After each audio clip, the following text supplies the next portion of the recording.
What's up, y'all? It is another Friday night, and we are here on the Let's Argue podcast. Boy, we got something special planned for you tonight, as always.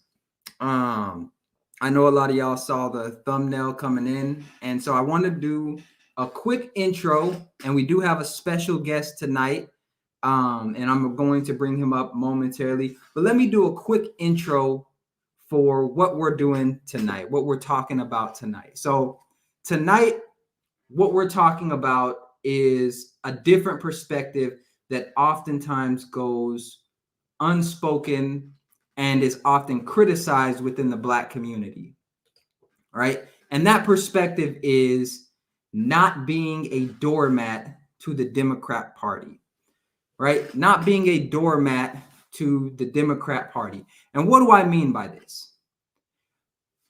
Black people overwhelmingly, between 89 to 94% vote Democrat. Right? Now, I know some people are like, well, why is that a problem, Fitz? Why is it a problem that Black people overwhelmingly vote for Democrats? Well, here's the issue with that, right?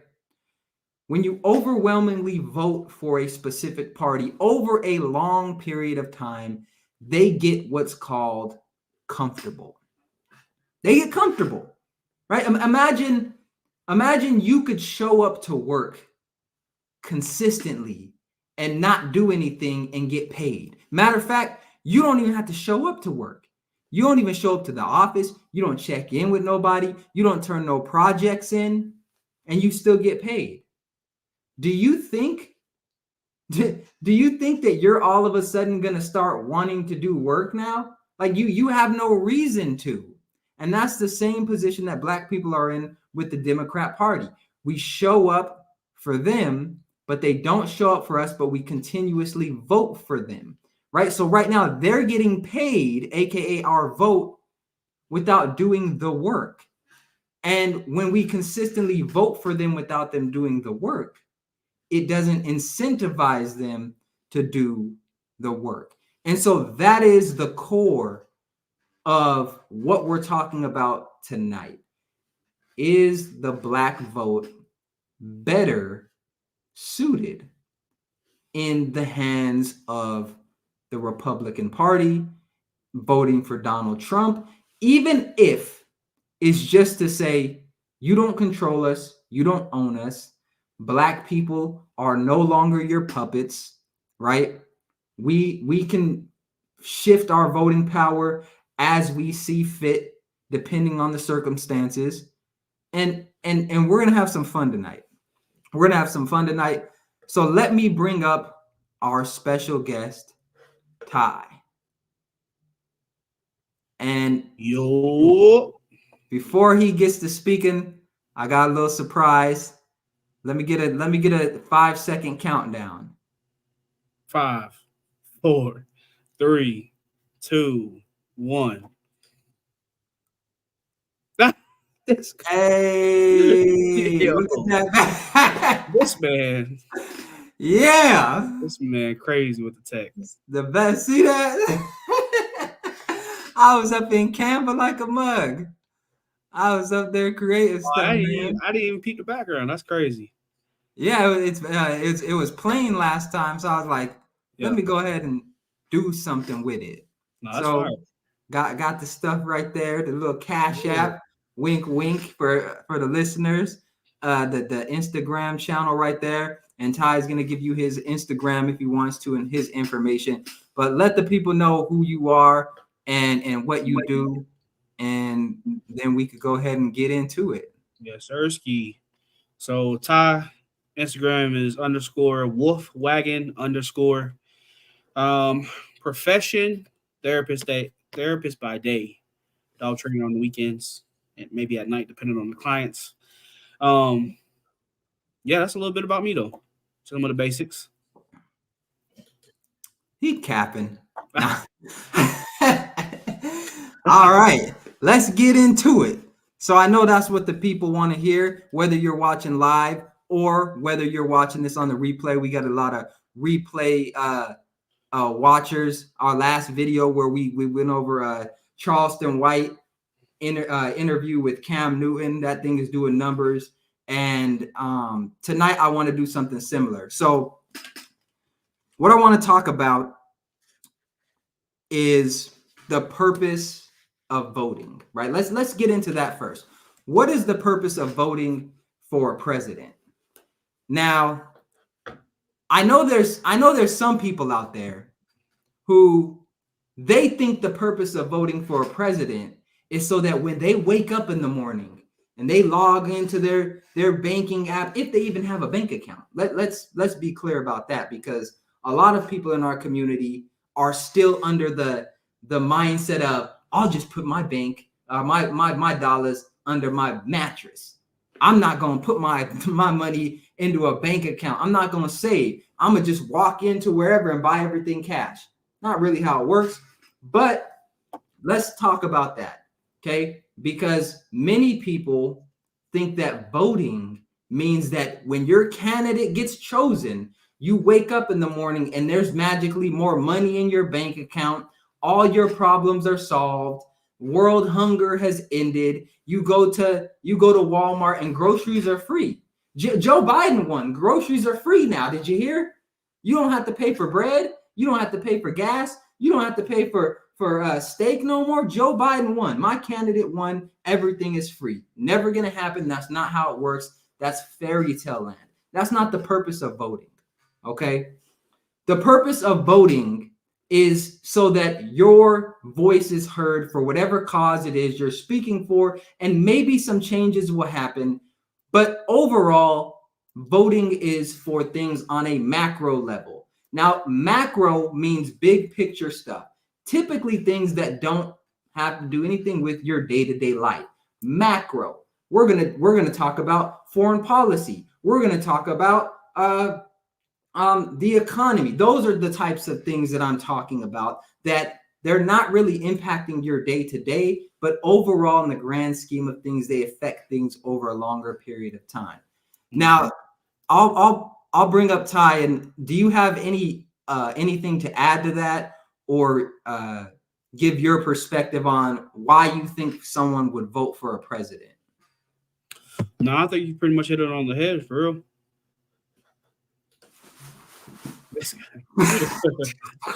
Killed it. So let me add to that, okay? When we talk about the purpose of voting for a president from a Black perspective, understand this. I don't care if it's Donald Trump. I don't care if it's Joe Biden. I don't care if it's Jesus Christ himself. No one is running to fix your individual problem. Mm-hmm. I'll say that again. No political candidate is running to fix your one problem. Okay? Get that out your head. It doesn't matter who wins. What matters most is, are you winning? Did you win your election? AKA, did you win the election that says, I'm going to get up and put the work in? Did you win the election that says, I'm going to get up and write my goals down, create habits, and live by those habits to get me where I want to go? That's your election, right? Stop worrying about the presidential election for things that have to do with you. So that's really what I want to go and just get that out the way so that we can dive deeper into this conversation. Presidents are not elected to solve your individual issues. Okay, so let's talk about the micro. And I'm going to start this off by asking Ty a question, and then we're going to move into a little bit more of the topic tonight in a deeper context. Okay, so when it comes to voting, and specifically voting for a president, what issues do you think, if any, a president can solve for an individual person? Because I don't think they can really solve any, but I'd be interested to hear maybe if you think they can solve, and if not, why not? That's a good question. I don't know if they could solve anything on a micro level, because most of what we do is based on individual need and, you know, the amount we put in to get to where we want to be. So maybe aid in getting to that spot. Like if people want a better job, they can go to college, they can do stuff on that level. But I mean, really, how much of a difference does it really make? Because at the end of the day, you still have to figure out how to do it on your own. They have those things in place, but is it really making a difference? So I don't really know if they can make a difference on a micro level. I mean, most of what I've seen has been community work, not really dependent on the president to put in things for us to utilize, really. Right. And so that's kind of where I'm at with it as well. I'm going to move on to kind of the meat and potatoes of what I want to get in today. I just wanted to speak to people directly as we get deeper into this and just let you know right off the bat where I stand, and then where Ty stands as well. A president is not elected to solve your individual problems. You, for the most part, are the only one that's going to be able to solve your own individual problems. There's nobody waking up trying to solve your individual problems. You have to pay people in order for them to want to work for you or work with you, typically, to solve your problems. And on top of that, your success is your responsibility. So no matter who you vote for, when you're cheering and you see the polls on CNN on election night saying they're up, my candidate's up, and you lay your head down at night after they get elected, when you wake up in the morning, guess what? They're going to the White House. Where are you going? The same house you was in, probably. The same, understand what the role of a president is. It's not to solve your problems. Okay. Now, let's move into the real thing why I know people want to come to this video. Why Black people should vote for Donald Trump, right? I'm going to lay out my argument, and then I'm going to lay out my argument, and then I want to hear your perspective, right? Here's why I think that Black people should vote for Donald Trump in 2024. It's simple. Because we have been controlled so long by the Democrat Party that we're no longer respected worldwide. It's not even just in America. We're not respected worldwide. We are the richest group of African people in the world. And we still complain. We still look to a political party to solve all of our problems. And on top of that, we are not taken seriously as a community and as a group when we say we want something done. Why aren't we taken seriously? Because like I was saying earlier, when you consistently support people who do nothing for you, when you give them all of your support, you look idiotic, you look like you're not serious, and you look desperate. And nobody wants to work with desperate people. And so, and here's another reason. Here's a much deeper reason. Why? Because blackness, your blackness, is for some reason tied to the Democrat Party. If you don't vote Democrat, they'll say you're not Black. If you don't vote Democrat, they'll say you're a traitor to your race. I remember that I was at a company dinner one time, and there was a white man who had the audacity, who felt so confident in saying, I don't know why any Black person would ever vote for a Republican. I don't know why. It doesn't make sense. It doesn't make sense why a Black, right? He's talking politics at a company dinner where this is supposed to be a politically correct environment. But I guarantee you, if he would have said something along the lines of, I love Trump and I support him, he would have likely gotten fired, or he would have been heavily criticized. The point that I'm making is, it's okay to question somebody's Blackness. It's okay for white people to put Black people down, Black people to put Black people down when they don't vote Democrat, even though Democrats don't do anything for us.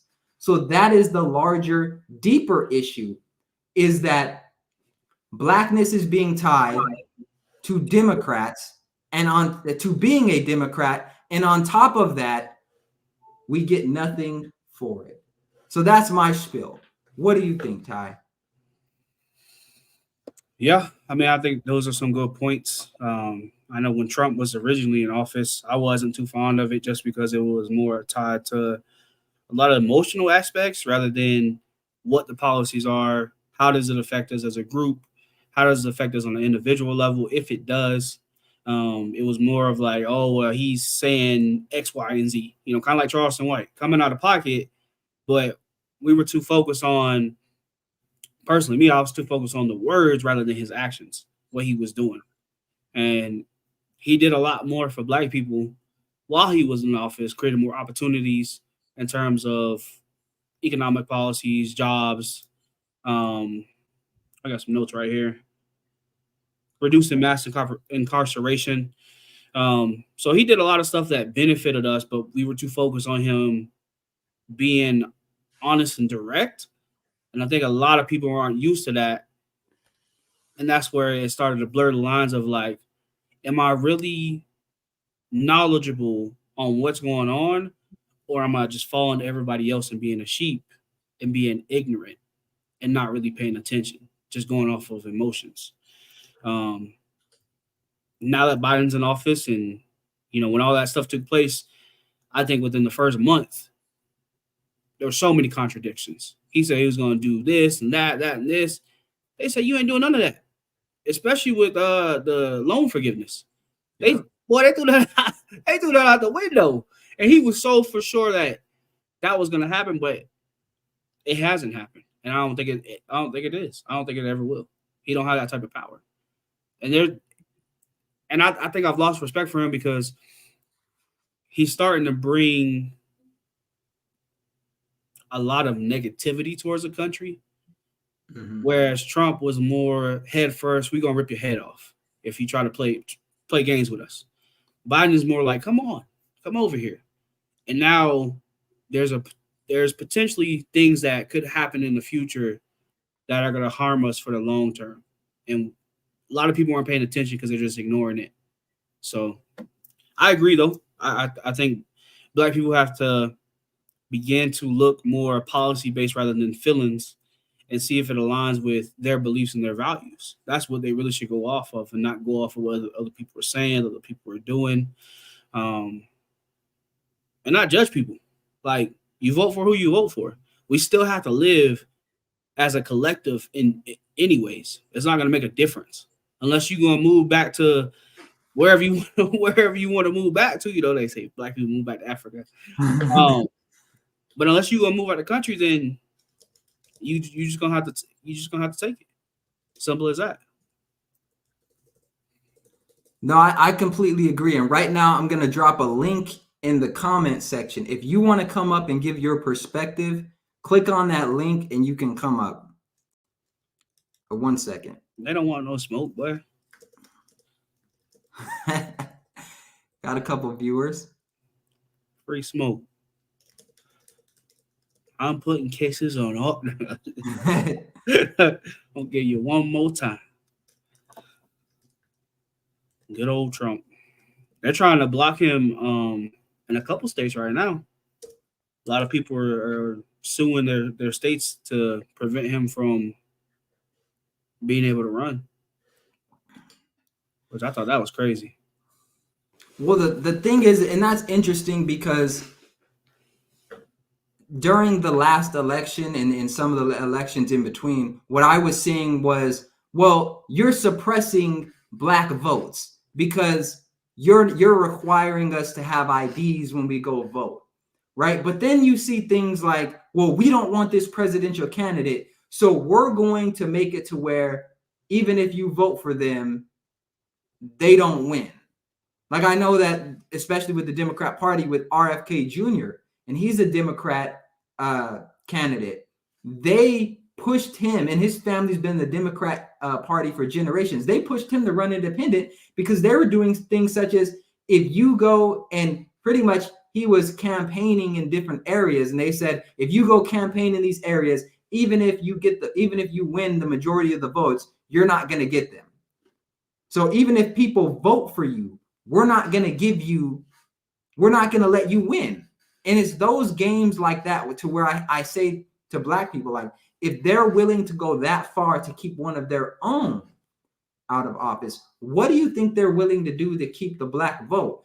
And understand this, as we get closer to this election cycle, you are going to see more black people getting shot on TV, not because it's happening more, but they're just going to publicize it more because they want you to be afraid. You're going to see more BLM riots. You're going to see more race-based things happening in the news. Why? Because they want you afraid. They want you afraid. Why do you think that Michelle Obama and Barack Obama just helped executive produce a movie on Netflix that had to do with humans being the problem, had to do with war, had to do with cyber attacks and things? They want you afraid. And if you can't see that, especially as a black person, that they want you afraid so that you'll vote for them, you are naive, because that's what they want. They want you to be afraid because that's all they have for you. Be afraid, vote for us, and we'll give you some more food stamps. We'll give you some more food stamps, and hey, maybe we'll even let some brothers out of prison, right? And televise it. But that's all we got for you. Right? That's the black agenda for the Democrat Party. Shout out Kodak. But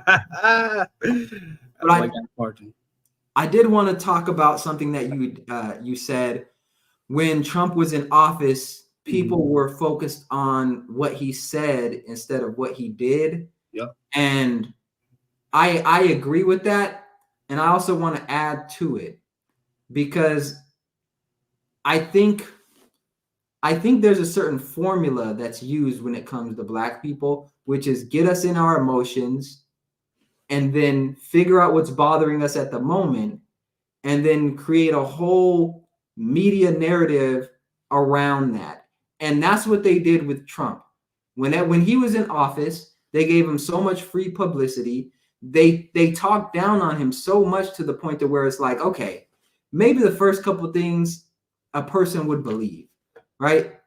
Maybe the first couple of things a person would believe, but every single day you're talking about this man in a negative light. I remember when COVID first started, there were literally Democrats saying, I'm not going to take the vaccine because Donald Trump is president, pretty much. I'm paraphrasing, but I'm not going to take it. As soon as Biden got in office, take it. I couldn't believe it. I could not believe it. But that's how far they are willing to go to make sure that black people do not look out the lens and the scope of the Democrat Party. So here's a question that I wanted to ask you. All right. 1, have you ever voted? And 2, have you ever voted for a Republican? I plead the fifth. Ah! Plead the fifth, brother. Hey. Hey. That's tough to say. I'm gonna get a lot of hate for this. Would you vote for a Republican? Yes, but I haven't voted in any election since I turned 18. For one. What about before that? No. Nah. Yeah. You trying to get me up, trying to switch me up now. For one, wasn't into politics. Didn't really understand politics. Was too focused on going to school and playing football. That was, I could care less what happened to the country because of that was in front of me. And that kind of made me naive and blind to a lot of things.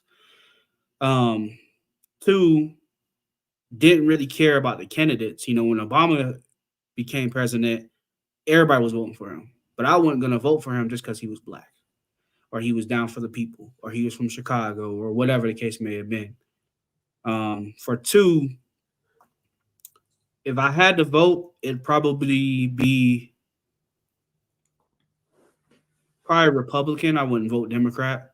I think I'm more independent than anything, but I would vote Republican if I had to choose between the two lessers of the evil. So Now, is that something that changed over time? Like, is Yeah. that a newly held perspective, or have you always, like, if I voted, I would have always voted? Mm, that's tough to say. I think it's a little bit more new than to say that I had it before. I always think I leaned a little more towards Republican than Democrat, just because I like having the structure. I like a lot of the policies that are held within the Republican Party, and I think we've gotten a taste of what it's like to be around a lot of Democrats and the things I got going on. So maybe a little bit of both. No, and here's and that's interesting because, like, I didn't grow up political. I didn't know what a Democrat or a Republican was until I was in college, pretty much. I didn't know the difference between them. I just knew that Democrats were blue and Republicans were red. That's all I knew were the colors. I didn't know about policy. I didn't know this side believes this side believes that. Here's where things switched for me, right? Here's where they switched for me. I remember in college, it was 2016 when, right, 2015, 2016, right when Donald Trump was running for president. I remember all these people who never were in the politics. They know nothing about how things operate in the real world. All of a sudden, you're talking about political issues. All of a sudden, you understand racism now. You understand the prison industrial complex. You understand the military industrial complex. You understand all of this, even though you've never done the research. You don't read books. You don't think about these things. You have talking points now because you saw something on CNN. I remember distinctly being like, that's interesting. Because no matter where I went, it was, oh, I hate Donald Trump. I don't like Donald Trump. I don't like Donald Trump. And I'm like, why? Well, he said this, like you were saying earlier. He said that. He said this. He said that. I'm like, you hung up on what somebody said? Like, what are their policies? What's the other person's policy? What does the other person say? They didn't want to listen to it. And then they started with the attacks of, well, if you're black and you support Donald Trump, you're not really black. All of these things. So me, right, being who I am, I was like, you know what? I really don't even care who wins. But the first time I voted for Donald Trump. And I voted for him not because of policies or anything like that, but to be petty.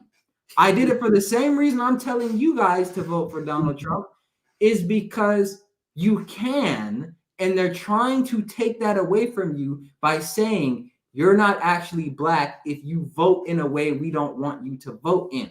So for me, it was a symbol of pushing back. It was a symbol of revolt. Like, you're not going to tell me who I have to vote for. You're not going to tell me I'm not black if I don't vote for who you want me to vote for. And on top of that, when I actually sit back and think about it, it doesn't make sense for me to vote for you. Most black people are raised conservative. Most black people have conservative values. But when it comes to politics, we vote Democrat. We vote against our own interest most times because we've been told if you don't vote Democrat, you are not black. Just look at what Candace Owens has to deal with. Right? Whether you agree with her or not, look at what she deals with just for being a conservative.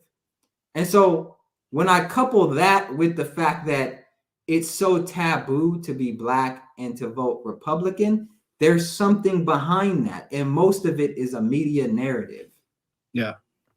I think people need to be careful. I think if people knew the tricks of media and what they were out to do, people wouldn't be so emotionally charged all the time. Because once I understood, okay, this is what the media wants, this is what they're trying to do, this is how they control you and make you feel some type of way that you probably would have never felt if you didn't watch it, people have to tap more into that. And also, when they're having these conversations with people about who they're voting for, whatever, if you're talking to people and they don't have no facts or some type of foundation to say, yeah, I read on so-and-so policy that this is what's going on. This is why I don't want to vote for Trump. They don't argue with nobody who has not put the time in or the effort to understand what is going to happen if they do become president and their policies and things of that nature. People are just too emotionally charged, and it's like, well, you don't need to vote for him because he said black people are lazy. I mean, is that a lie, though? You may not be lazy, but as a community, statistically speaking, that might be true. And I think we have to start looking more at the facts than being emotionally charged all the time and operating off of the emotions. Like, I get so tired of it. I mean, I heard stories of people's families breaking up, fighting all the time over some political stuff. And that's to me, that's stupid because it's not even that deep. You shouldn't be riding that hard for pause. You should resume. You shouldn't be riding that hard for any political candidate because you don't even know them like that. You know, that was the biggest problem I had when Trump was in office. I was like, Trump. It was almost like a gang. And it's like, I get it. Have pride. Be proud of being an American. Be proud of who you're supporting, whatever.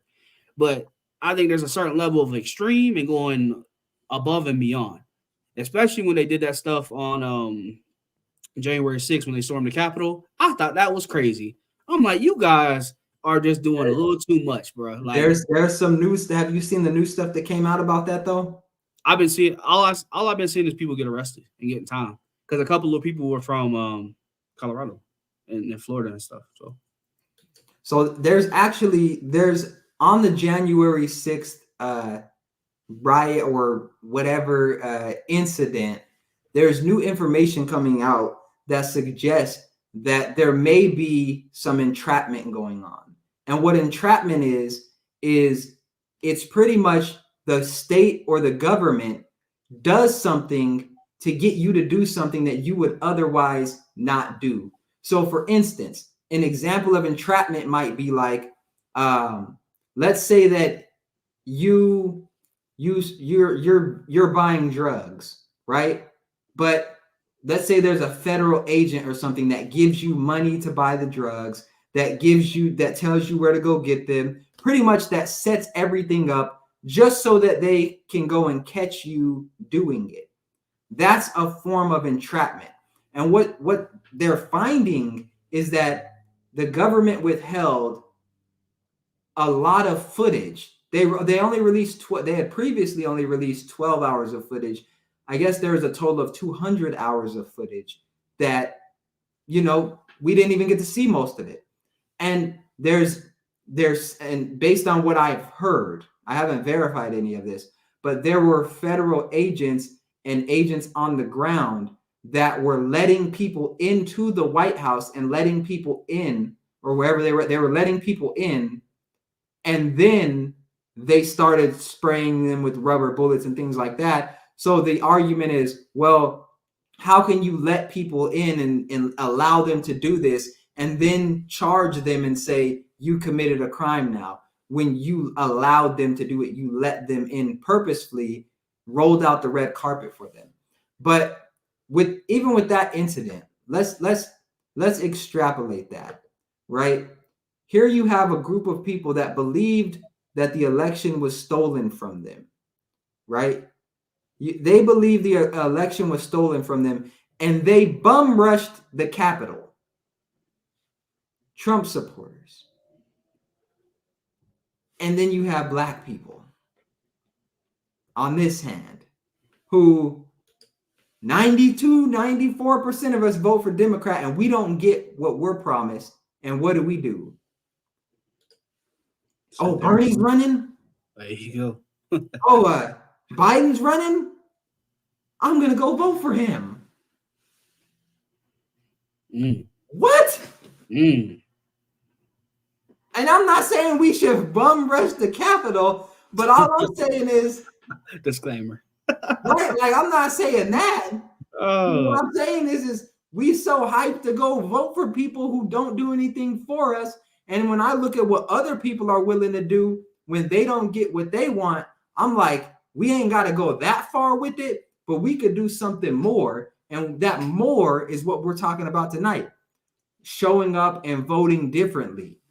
Don't be so quick to jump on as a black token on CNN and talk about racism, make it seem like you're so out of luck. You were just born in a bad country and you can't succeed because Donald Trump might be president. No, you weren't going to succeed whether Joe Biden was president. You weren't going to succeed whether anyone was president if your success is tied up in who is the president. No. And on top of that, all that same energy that people had for the Black Lives Matter protests, everybody was skipping out on their work and all their families and all that stuff. Well, that energy you had to put in the community. You got time to go to a protest, fight, loot, do all this crazy nonsense, but you can't even put the money back into your community. You can't even create a community garden to eat better, or create a gym for better health, or create financial literacy. Every program that I've seen for financial literacy is a scam. Majority of them are trying to scam people, and black people fall for it. Well, and let's be clear. Let's be clear about this. It's not just a majority of financial courses or whatever, or financial literacy courses are scams. It's a majority of financial literacy courses created by black people who have a target audience of other black people are scams. Because there's also this issue. When you're a black person and you want to go to college, or you want to be educated, or you want to be more professional, you want to dress up, you're considered white. You're considered white. So then what ends up happening?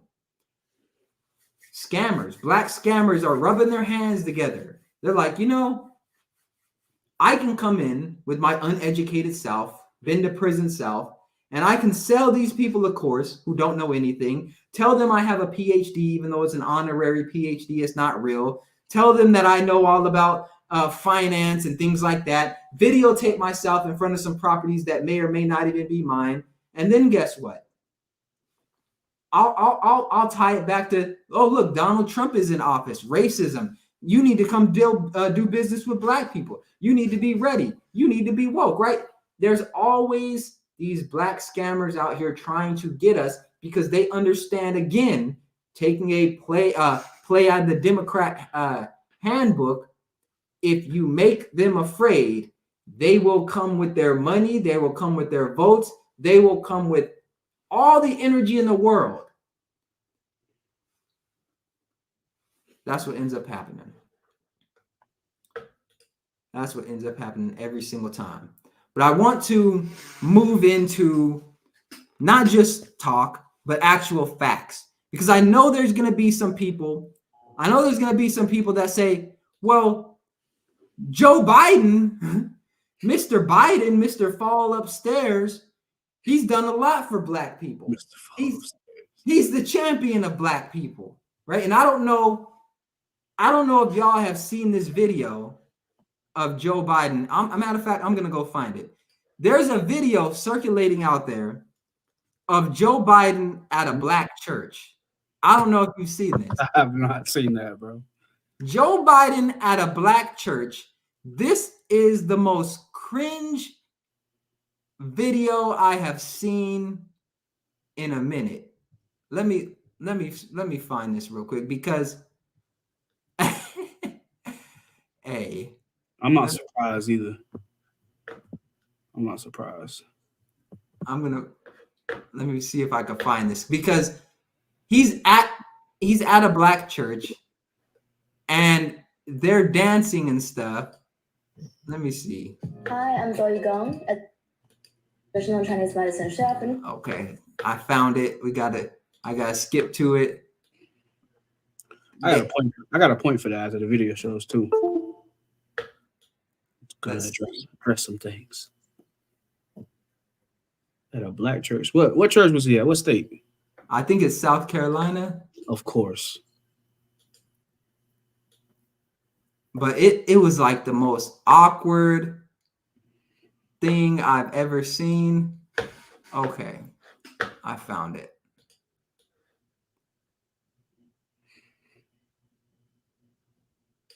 Okay.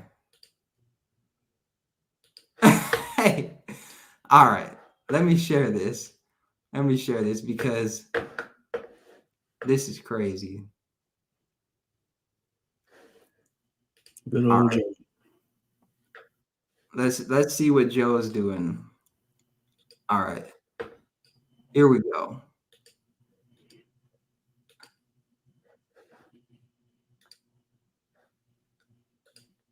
All right.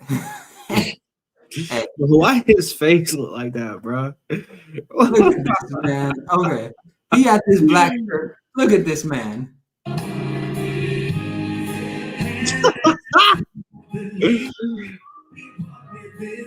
It gets more cringeworthy.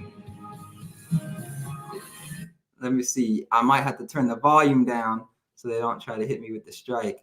Yeah. He's gonna turn around.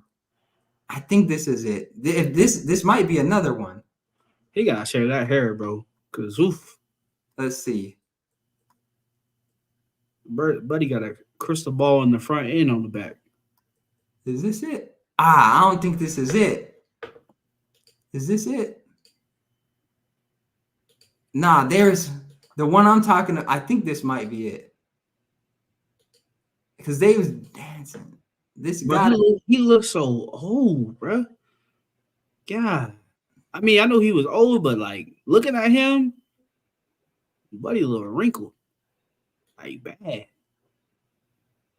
Let's see. This might be it right here. He in there clapping. They might have edited it out because. Okay, this is it. I think this is it. Watch it. Yeah, this is it. I gotta turn it down because they gonna try to flag it. Yeah. I just want y'all to see how his face and how uncomfortable he looks right here.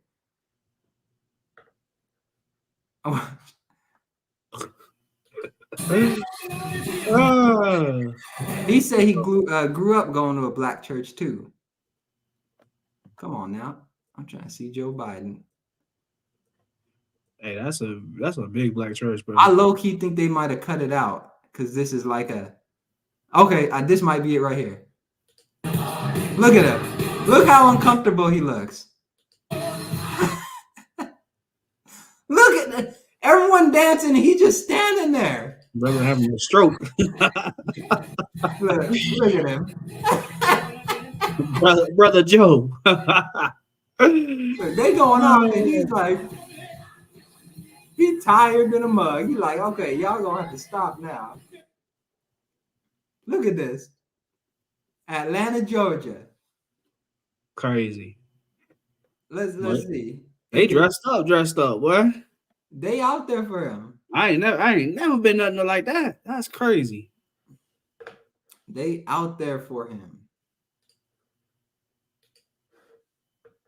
They out there for Joe Biden. Okay. That's their president. Now, why did I play that again? What was you saying? I was gonna make some points to that. You just wanted to show it because he was at a church and black people were accepting him. Here's my issue with black people. Stop being so damn accepting of people who continue to crap on the community. Stop turning the other cheek. Stop kumbayaing everybody. Have some damn self-respect. Have some structure. And have some discipline. Bruh, have y'all not learned from history what happens when you let everybody in your circle? Have we not learned? Have we not seen genocide? Come on, black people. Come on. Gotta do better. Gotta do better. And this is why I think now more than ever, why I think it's important that we and I'll expand it. I say Donald Trump because I think he's the most likely candidate on the Republican side to win. But I also just think just voting Republican. We need more Black people to vote Republican, and not because I'm a Republican, not because I worship Republicans, but because, like I was talking about earlier, when we sit around and we give people our vote who don't do anything for us. Look, I know what people are going to say. Well, the Republican Party, they don't do anything for Black people either. They're not promising that they will. They're not holding themselves on this pedestal that says we're the saviors of Black people, right? They don't get 94% of the vote. If Republicans got 94% of the Black vote, I would be holding them accountable, right? I'll be holding them accountable. But how can we hold the Republican Party accountable when we don't vote for them? So it doesn't even make sense that we would hold them accountable, right? To me, that would be like holding somebody accountable at a job that they don't even work at. you don't even work at, like somebody, that's like somebody trying to fire me from Google. I don't even work there. Hey, Robert, you didn't turn your assignment in on Monday. I don't work there. So how do we expect Republicans to feel like they should do something for Black people when we're not even voting for them? So let's just expand what it is we're willing to do in order to get what we want. I don't think that there should be 94% of Black people voting. I don't think that there should be 94% of any group voting for a political party. That's dangerous, especially over a 40, 50, 60-year time span. That makes no sense. They better be giving you utopia for them type of numbers. That's utopia voting. 94%. But what I really want to show is this, because that's what I was talking about. We're gonna go into exactly what Joe Biden has done for the Black community based on his own people's words, his own cabinet's words. Let's see this. We'll see if they match up what I got too. And to add to your point, man, Black folks have leverage. Like, you got so much leverage from the vote. It's like, why are you not dangling that like a carrot in front of people to get what you need? It make no sense. This is coming from it's actually the website. This is his official stuff. This is what I want to point out. Okay, so this is their fact sheet from the White House. The Biden-Harris administration advances equity and opportunity for Black Americans and communities across the country. Right here. What the hell does this mean? What does this mean? See, it's interesting, right? Whenever they start talking about Black people and they want their vote, they want to get specific when they want their vote. They can hone in on Black people and talk about Black issues. They can go on the Breakfast Club, right? They can go on the Breakfast Club and talk about Black issues when they want our vote. But when it comes to the solutions, everyone has to be included in the solution. We have to do something for everyone. So why can't it just stop at advances equity and opportunity for Black Americans? Why? And communities across the country. So in one paragraph, you're adding Black Americans, and then you're taking everything away that you just said that had to do with Black people, right? You're taking it all away. You're saying this is for Black people, and then you're saying, but no, it's also for everyone all at once. So then it's not just for Black people. You're not doing this for Black people then. Let's be real.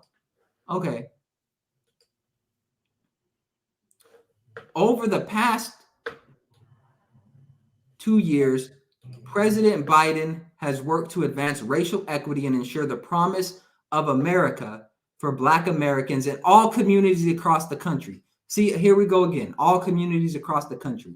Why not just stop at Black Americans? Because that's one, why single Black Americans out if you're going to just talk about all communities anyways? Why single Black Americans out and make it seem like you're doing it for us, but then include all Americans? See, when it comes to the solutions, you want to be shy about it. You don't want to say you're just doing stuff for just Black people because you may not get those votes from the other people who don't. And this is a telling thing, right? All of these white people that say they're allies, who do you think that they're writing all communities for? They're not writing it for Republicans because they weren't going to vote for them anyways. They're writing it for the white Democrats that are voting for them because they understand, even though these white Democrats say that they're allies to Black people, if they look like they are singling Black people out and only doing for Black people, they will quickly go and vote Republican. Mm-hmm. They will quickly do that. So that's why Facts. all communities, right? That's why all communities is written right there multiple times. All right. Let me get into this and then I'll open it up because I want to get your perspective on this. Okay. So right here. And this is his cabinet's words. These aren't my words. This is what they're using to highlight how they've been helping Black people. Here's what I want to focus on. They've lowered energy costs and created economic opportunities through the Inflation Reduction Act. Okay, seems like they're doing something. But let's read into the verbiage of what they're talking about. By signing the Inflation Reduction Act, President Biden is delivering on his promise to build an economy that works for working families, including Black families. Well, I thought this was about Black people. Why again, working families, including Black families. So you're not just doing it for Black people, you're doing it for everyone, and Black people may just happen to benefit. Okay. President Biden and congressional Democrats successfully fought to pass this historic legislation to help all Americans, including African Americans, who have been at the front line of climate change. Okay, so right here. You did this to help all Americans, but you're putting it in something that makes it seem like you're doing something specifically for Black Americans. But every sentence has been about how you do it for everyone.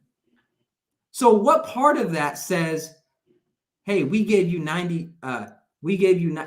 gave us 94% of your vote. We're going to do something specifically for you. Where is that? Like, I don't see that in there. All I see is we did something for America, and Black people are a part of America. So shut up. Y'all got something too. Yep.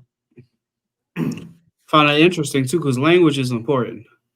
And to me, that seems like we have to include them.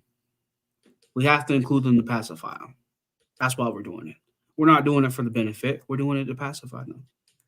Because why single us out and say we're doing this for all Americans, including Black Americans? Why not just say all Americans if you're not trying to make it seem like you're doing this to benefit Black people?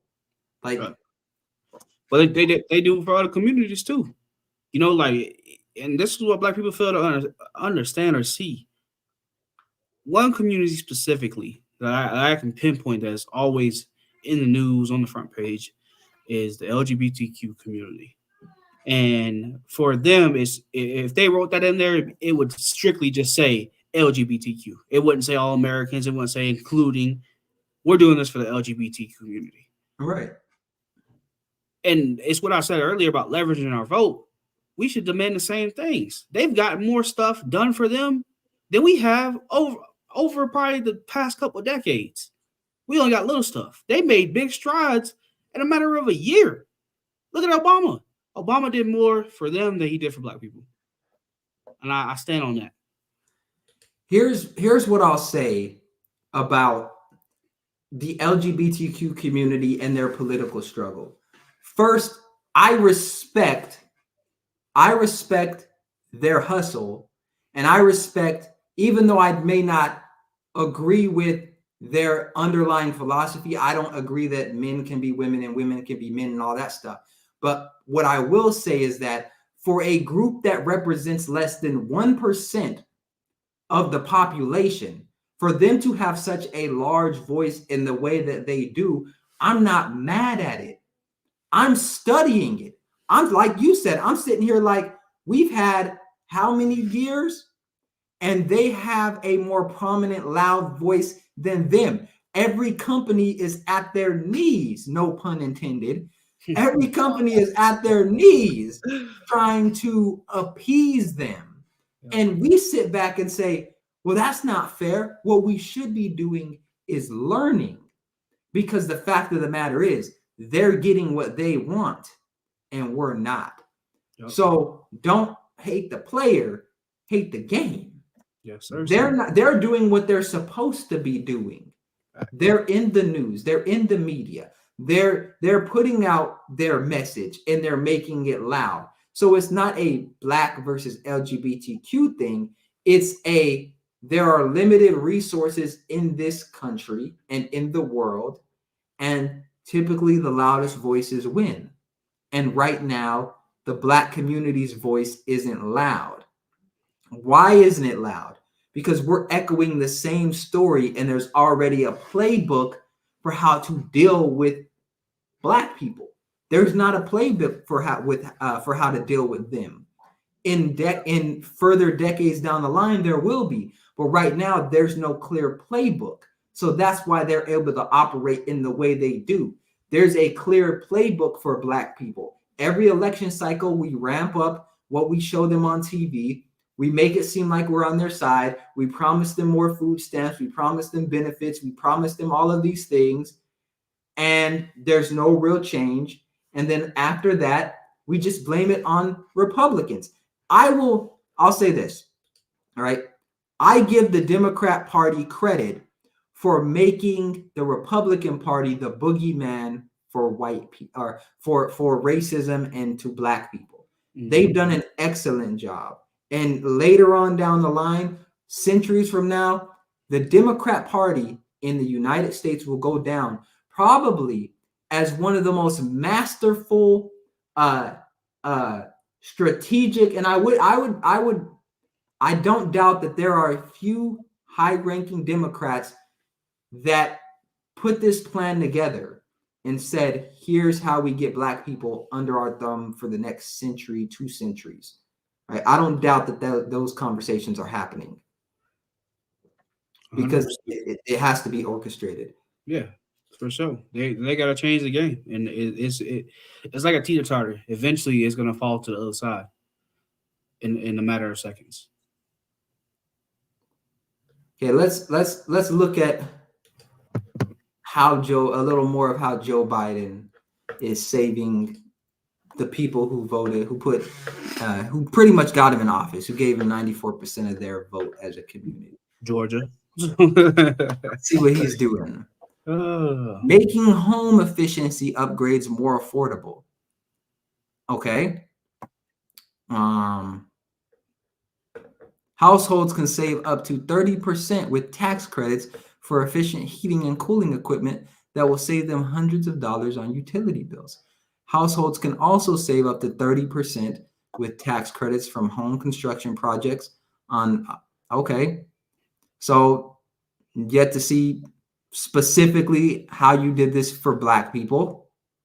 This don't even mention really Black people. Mm-mm. This is just something about Americans, everyone. So let's cross that out the list. Most Black people don't really have a choice in upgrading any of that equipment. I think there's a small percentage, and they'll probably roast me in the comments for that. Oh, it's this percentage. There's a small percentage of Black people that actually own homes to be able to put in some of those things that they're talking about. The ovens, the stove, appliances, doors, insulation, those things. You can't do that in an apartment, especially not in the hood. Now, I think I found it right here. This is what the Black community needs right here. A rebate, a direct rebate when buying more energy efficient electric appliances that can lower future utility bills by at least $350 a year. You know what? crazy.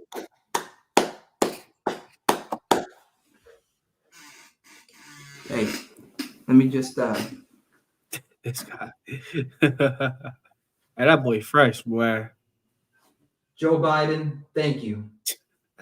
$350 a year. You know what that gets me? I couldn't even get this suit for that. I paid more for this suit. I paid more for this. Thank you, Joe Biden.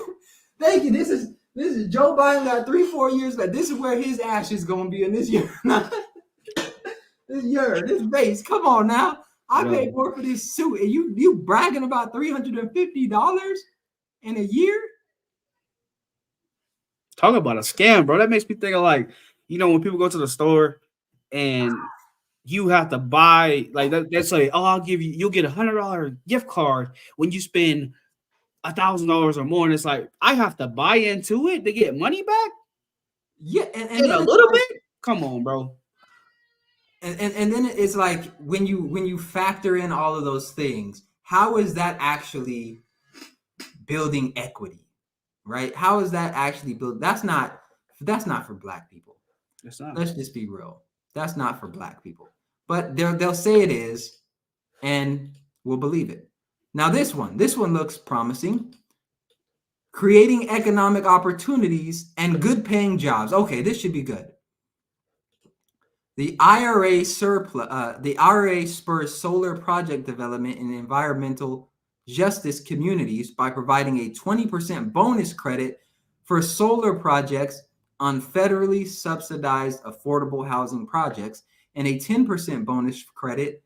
So pretty much what this is talking about is development in these communities. So this isn't directly going to Black people. This is going towards the people who fund projects in these areas. Mm-hmm. So that's not really going into your pocket. Yes, it may boost development in that area because now investors are more willing to come in because they can get those credits in those breaks. And that goes along with the previous one as well, because the builders and the people flipping the homes are likely going to be the ones that are buying those new utilities or those new appliances and things like that. And so they may be able to get those and save money. But again, let's see.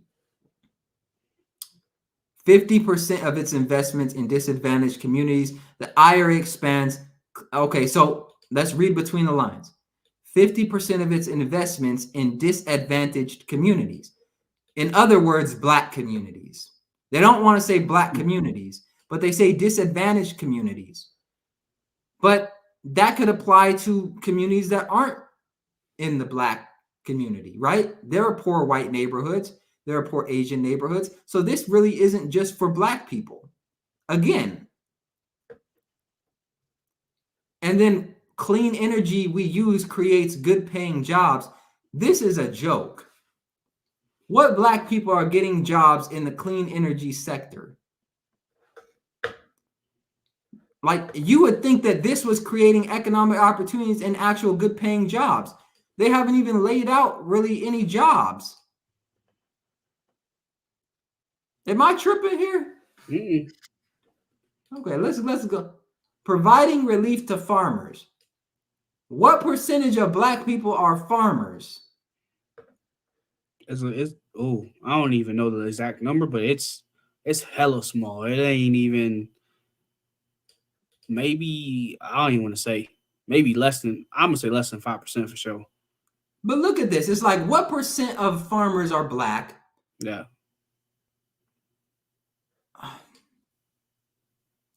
Okay.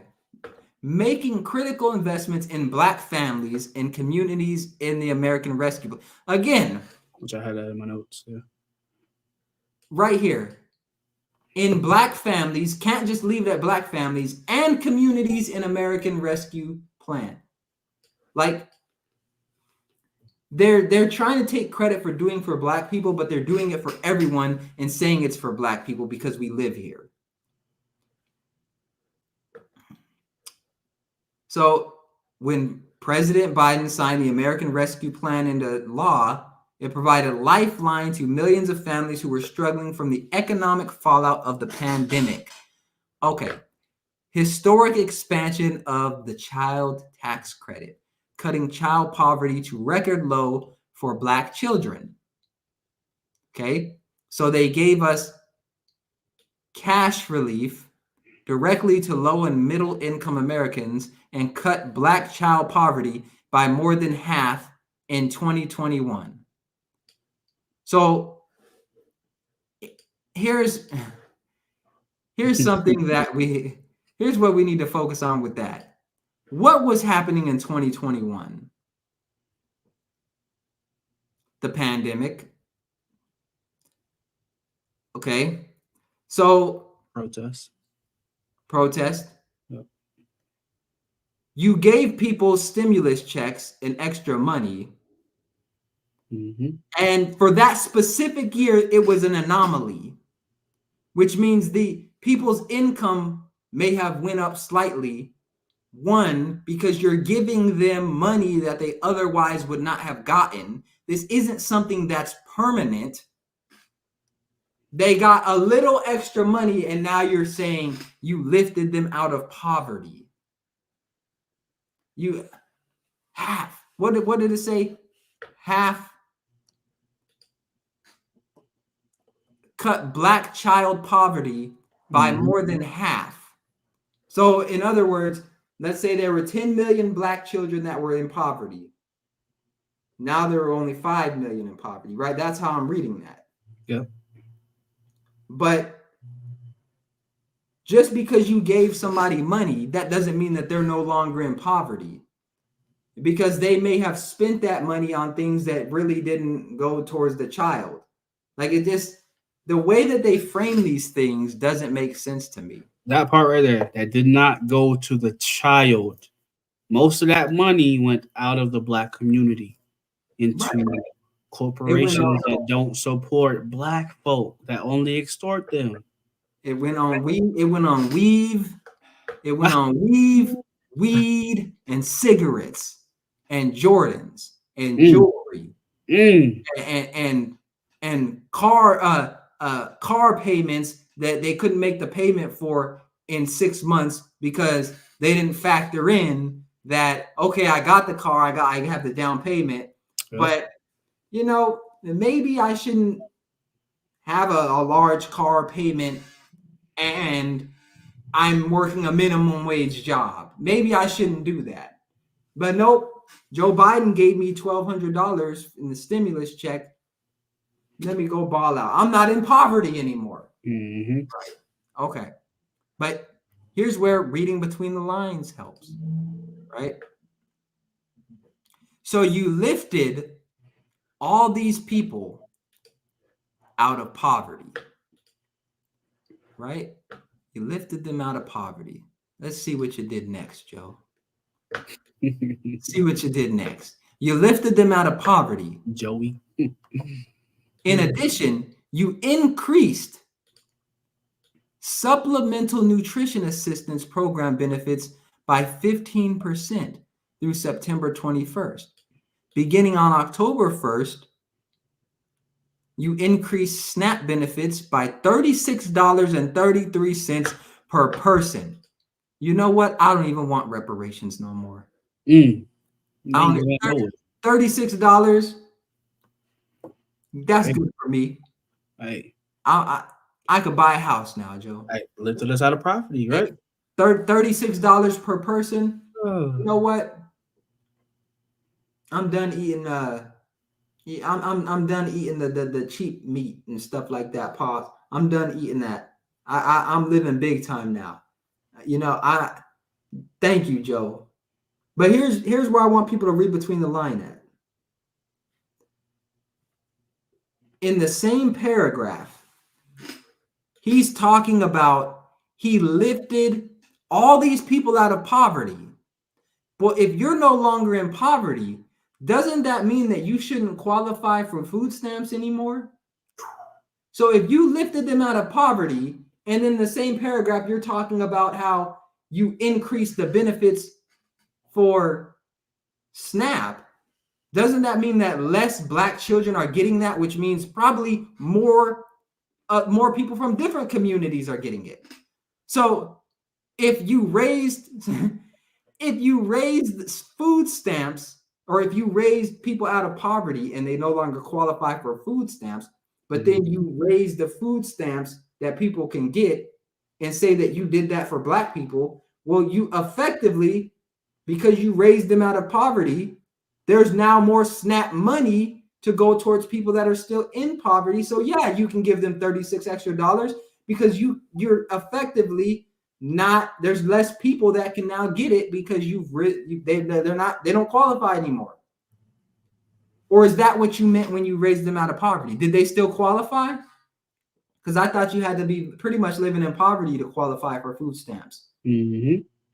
So what, did you really lift them out of poverty? Because if they're still qualifying, then you really didn't lift them out of poverty.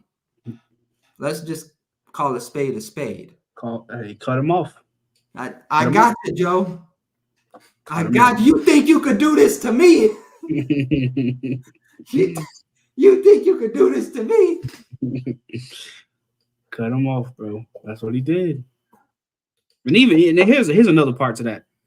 And with that increase, right? Black people still not choosing better food choices either.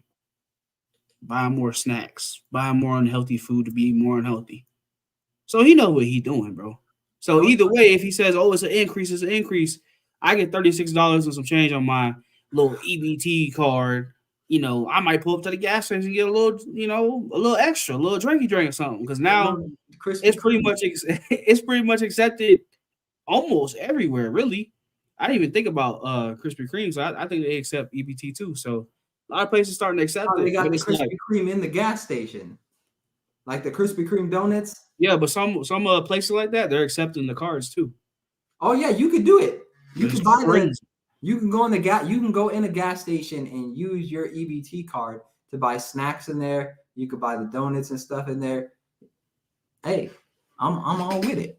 Yeah, I'm all with it. But you mentioned something. You said, well, we're not gonna eat healthier with that increase in food stamps. We're not gonna eat healthier, and the reason we're not gonna eat healthier is because we've been conditioned to believe the reason we don't eat healthy, the reason we're unhealthy as a people, is because of racism. In a world where you can order groceries on Amazon if you're in a food desert, in a world where you can drive instead of driving to the club or driving over here and driving over there, you can drive somewhere and get your groceries if it's 20, 30 minutes away. You can have your groceries delivered, right? You just have to stop shopping so much on Shein, on Temu, on all these other things. You have to stop doing buy now and pay later. You have to stop doing all those things, because it's not that the lettuce was too expensive.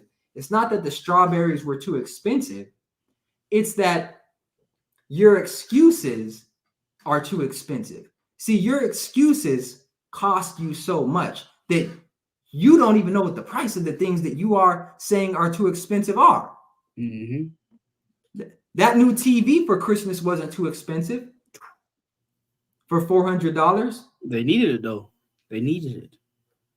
Yeah, they needed it so that they can see other overweight people on TV and make themselves feel good. That's what they need the TV for. They need the TV. Real Housewives of Atlanta. Yeah, they need the Real Housewives of Atlanta, because when they see the Real Housewives of Atlanta acting ratchet, they see them with multiple baby mamas and baby daddies and just degenerate behavior. They don't feel so bad about themselves now, because look, the people on TV are doing it, and you know how much we worship them as a community. But hey, the lettuce is too expensive.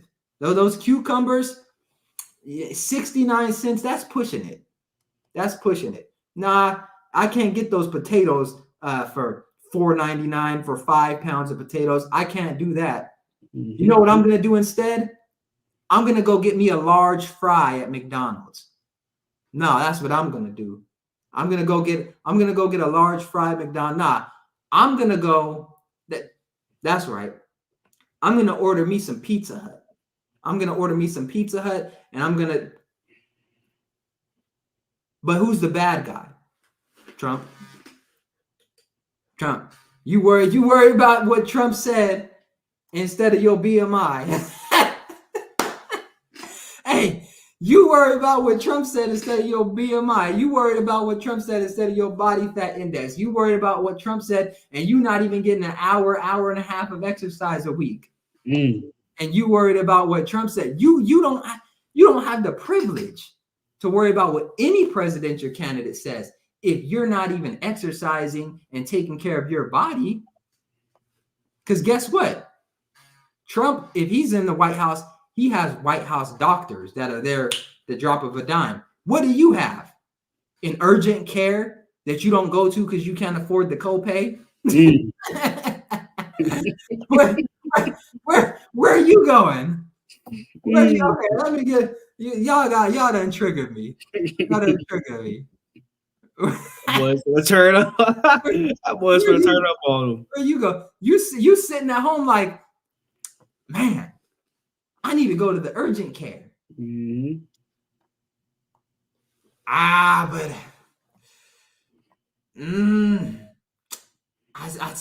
I told myself I'd get that new purse this weekend. I told myself I'd get them new jeans. It's Christmas time. I gotta get the tree. Gotta step out to the club. I'll just put my health off.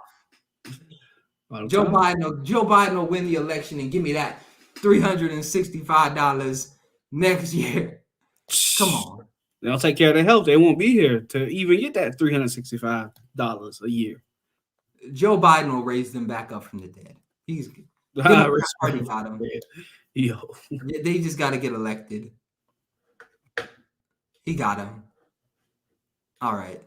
Let's see what else Joe Biden is doing. Supporting child care providers and reducing child care costs for Black families. Okay. Black families are nearly 2 times more likely than white parents. Okay. I see. Why did they say Black families and then say white parents? Why not just say white families? That's weird to me. Black families, okay, are nearly, and I do data, I do statistics. They've done this because parents, that could be the individual white parent, and it doesn't, see, the Black family, that could mean more people. But the white parent can mean one parent, and they've done that so that they can play with the data a little bit, I think. But Black families are nearly 2 times more likely than white parents to have to quit, turn down, or make a major change in their job due to child care disruptions. Okay, here's how that doesn't really make sense to me. You have to turn down a job because of childcare disruptions. Let's think about this. When you go apply at a job, and maybe this is me, when you go apply at a job, you should already have like a babysitter or some type of situation. So why would you need to turn down a job because of the childcare situation? That doesn't make sense to me. Did they raise their prices? Like, they're not saying why they have to turn their job down because of childcare. Is it because you don't have a babysitter and you're watching your child and you can't work and watch them at the same time? No. I'm just trying to think of how that makes sense. They don't, because even then, most jobs are going to work around your schedule. Black, white, Hispanic, whatever you are, whatever color you identify with, whatever. Majority of them will work around your schedule if you have kids. It's not there to turn on a job. That don't even sound right to me. I don't think I've ever heard anything like that for a person to turn down a job because they don't have childcare. But I'm getting the job to have childcare. Make that make sense. That don't make no sense. Right, like if you don't have a person to watch your child, and you know that, why were you applying for jobs to begin with? If you already know you don't have anyone to watch your child, that's something that you typically figure out before you even apply for a job. Like, Hey, but but here it goes back to what I said before. They're not investing into the community. They're not investing at all. There's a couple other communities that have, I don't really want to call them daycares, but resources where they can get childcare, where they can have somebody come and watch their child or drop their child off somewhere. Black people don't have that. Well, they got a Boys and Girls Club. Boys and Girls Club is barely hanging on by a thread in some states. And it's not necessarily Black owned. It's owned by a white person. And usually the Black kids are overlooked. They don't get help with homework. I worked at a Boys and Girls Club.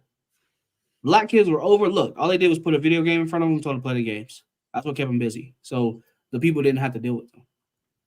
But the white kids were doing homework. The brown kids were doing homework. What? Come on now. They were doing homework because it was probably reinforced at home. See, there's this thing that, especially in the Black community, and I think this goes back to us having this dependency on the Democrat Party. There's a thing where we just want to give our children to the government that we say we don't trust in the barbershop. Everywhere we go, we want to give our children to the government and then say, you deal with them. You deal with them. You teach them, you whatever. And I'll be over here clubbing, partying, doing whatever I want to do, living my life. You deal with them. And that's what ends up happening. So it's not enough to just send your kid to school and then them come home and, no, did you do your homework? Let me see. We're going to go over this. Okay, you got this one wrong. Even if I don't know how to do this work, I'm on the phone with the teacher. Hey, how can we fix this? Right? How can we do this? How can they get the help they need? I'll do my part as a parent to hold them accountable, make sure they're doing what they're doing. No video game, no YouTube, no tablet until this stuff is done. Cool. That's not happening. That's not happening. Why isn't it happening? Single motherhood. Too many women wanting the sons of the home to be a son husband, right? Wanting them to be a son husband, and you would rather him be that son husband than a student that's excelling at school. When there's a father in the home, he doesn't care how you feel. Sit down, do your homework. I don't care if it takes you all night. You can't do that with your son husband. Why? Because he may get upset at you. And now you don't have that shoulder to you don't have that support. So, hey, get mad if you want, but that's what happens. Yep. Growing up for me, if mom's wanted to go out with her friends or have her me time, we went to the skate rink. She dropped us off at the skate rink.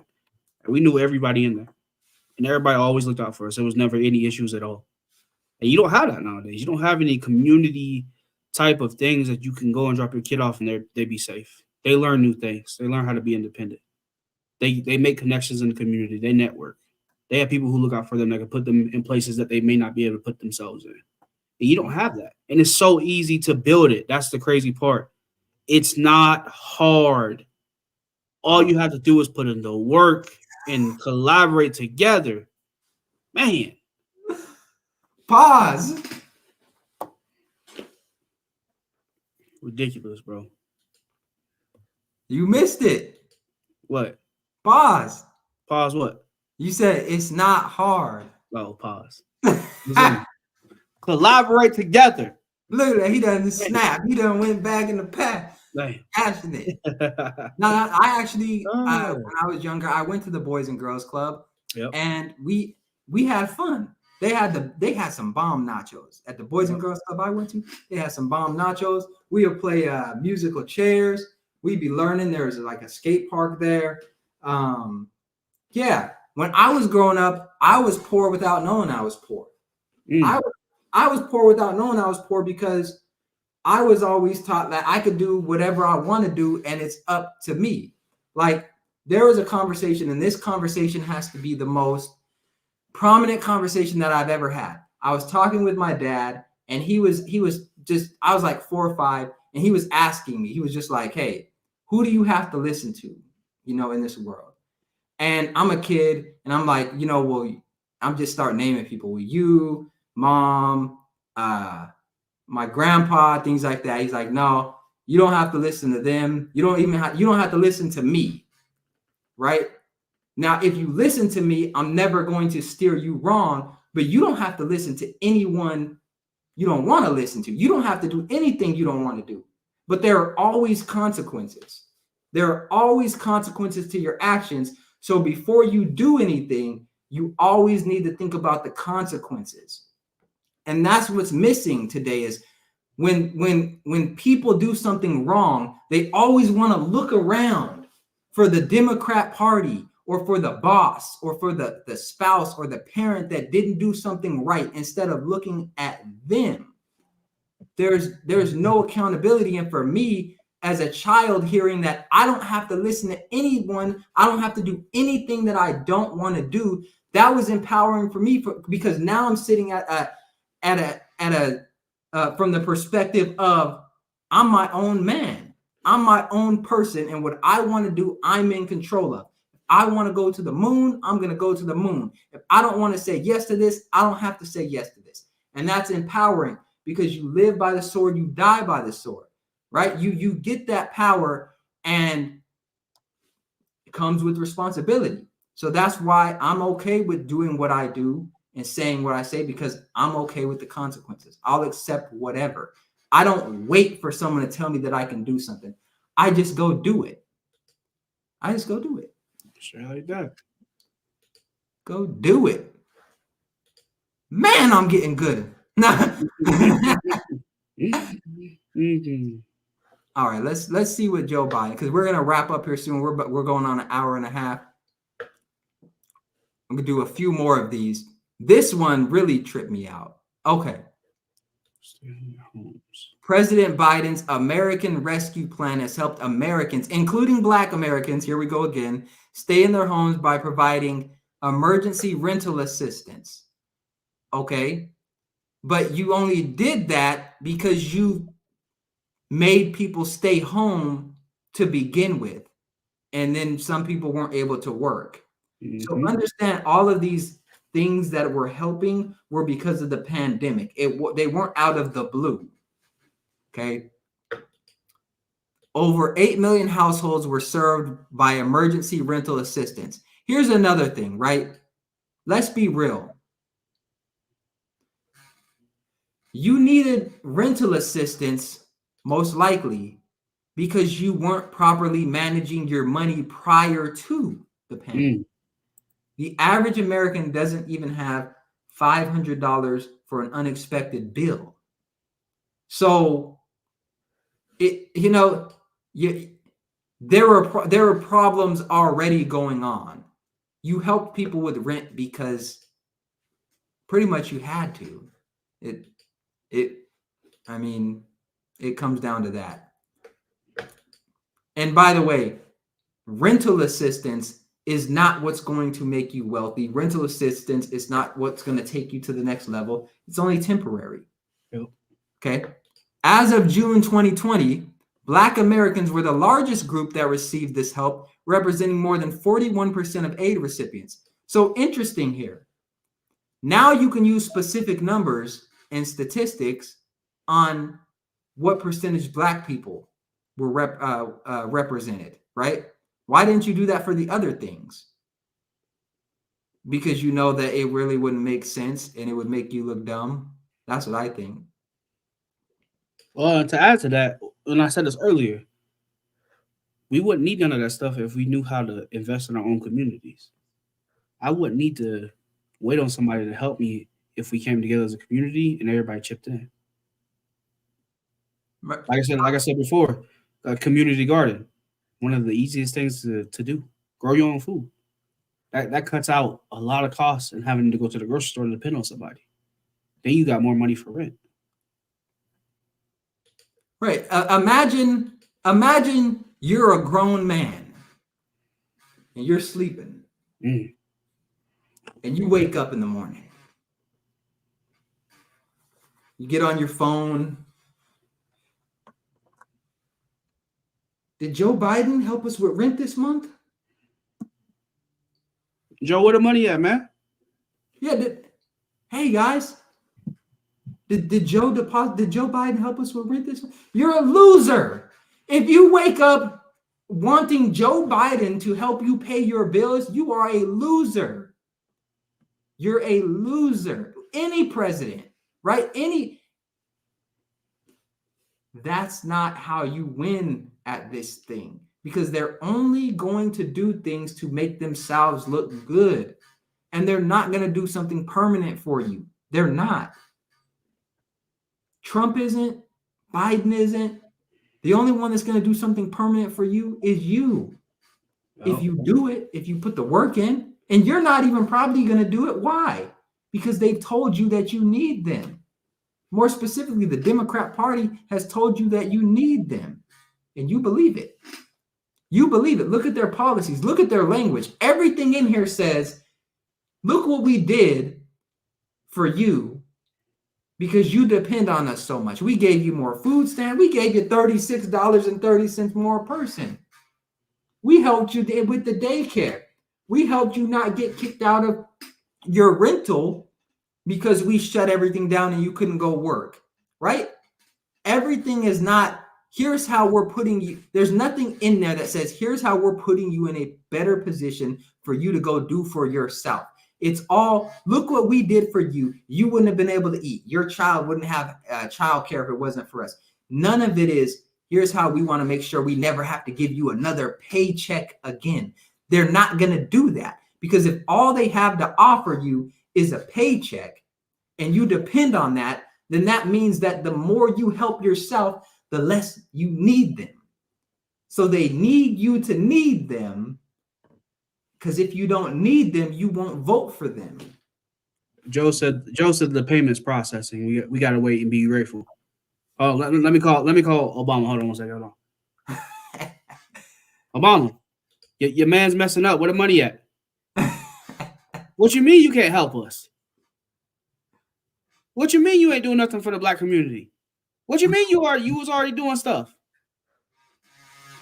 He hung up. Hey, what? I expect nothing less. Let's see. Let's finish this off right here. Okay. So in addition, the American Rescue Plan is helping struggling homeowners catch up with their mortgage payments and utility costs through the Homeowner Assistance Fund. As a result of these protections, foreclosure filings in 2021 were at a historic low, with 29% fewer filings than in 2020 and 95% below the 2010 peak experienced in the previous economic downturn. You mean the foreclosures that were only likely going to happen because you shut everything down? Okay. Yeah. And here, okay, let me That's a good one to know. Which one? That's two good ones. The home value, which you can speak to, but also the PPP loan, I think. The one that you highlighted. But they also had the black homeowners getting the full value for their homes. Yeah, so right here, okay, they say that they've created a task force for property appraisal and valuation equity. All right. Reforms ever put in place to take action on bias across all stages of the valuation process. Okay, bias, that could be bias based on neighborhood. That could be bias based on the paint in the house. What are we talking about here? What type of bias? Everyone's going to have a bias, no matter what. Okay. Make it easier and quicker for prospective buyers applying for FHA insured loans to request a reconsideration of value on a property if the initial valuation is lower than expected, or there is indication of illegal bias. So right here, right? We got a comment. You want to come? A win for Trump would re-empower the MAGA white supremacists. Why would you or any other black voters want that? That's just crazy. Do you want to come up and give your perspective? There's a link in the description right here in the comment. If you want to come up, you don't have to turn your camera on. If you want to come up, Lee, and give your perspective, we'd be more than happy to entertain that, right? But if not, we can respond to this and just leave it at that. But if you want to come up, I'll post it again right here. It's in there. He's seen that comment. He's seen it. Let me post it again. Let me see. My question for that would be like, even if we didn't vote for Trump, wouldn't white supremacy still exist? That his question had no substance at all. White supremacy would still exist regardless of who was in power. If we're being real, the president is just the poster child for a lot of what goes on behind the scenes. So re-empower the MAGA white supremacists, like that ain't gonna matter. What's up? Oh, so we elect another Joe Biden and automatically all white supremacy goes away. No. This whole country is rooted in that way. It's been here for a long time, and we just live with it. Lee, I would really be interested if you came up and gave your perspective. I'll give you a couple 30 seconds more if you want to come up. We'd love to have you on just to hear your perspective, and we could have a little back and forth or whatever, because I think a lot of people hold your perspective and it could be valuable. So come on up if you're up for it. I know it's probably late wherever you're at, but come on up. If not, we'll just respond to it and do the best we can to hopefully give you some context as to why us or any other Black person would want to vote for Donald Trump. It seems like an honest question, and break it down. All right, done waiting. Let's I'll give my perspective first. I'll give my perspective first. So let's break this down what you're saying. A win for Trump would re-empower the MAGA white supremacist. Okay, let's break that down. One, why should I be afraid of the MAGA white supremacist? That's a fear tactic, right? Oh, the MAGA white supremacist. You know what? I don't care about the MAGA white supremacists. Why? Because they don't impact my everyday life. Trump was already president once. Guess what didn't happen? I never was attacked because I was Black. Nothing ever happened to me because I was Black. I still was able to go out and make money. I was still able to have a family and do all the things that I was doing while the MAGA Trump white supremacists held power, right? This group that I'm supposed to be afraid of. You're not going to make me afraid. You know who I'm more afraid of? The gang members that'll kill me because I have the wrong color on. I'm more afraid of them than some MAGA white supremacists. I see some of the MAGA supporters with their flags in their trucks. Not one time do I say, oh, I better not go over there. I go about my business. And that's what most people do. They go about their business. These MAGA white supremacists that you see on TV, they're on TV because a media station put them on TV because they wanted views and they wanted advertising dollars, and they understood that that's where the attention was. So they blew it up and made you fear them and made it seem like these people are more dangerous to you than they actually are. But you know what's a bigger danger to Black people? High blood pressure. Yeah, that's pretty dangerous. Heart disease, lack of exercise, being in poverty permanently because you accept food stamps and Medicaid and all these other things, and you're afraid to make more money because they'll kick you off the benefits. Those are issues that I'm afraid of. I'm more afraid of that than the MAGA white supremacist. I'm also afraid of another 20 years of us voting Democrat overwhelmingly and getting nothing. That's what I'm more afraid of. Because the more you show people you have no standards and you will not hold them accountable, the more comfortable they get turning the knife that's already in your back. So, okay, that's my perspective on the first part. The second part, Why would you or any other black voters want that? That's just crazy. Let's do a little thought experiment right here. I'm gonna come over here.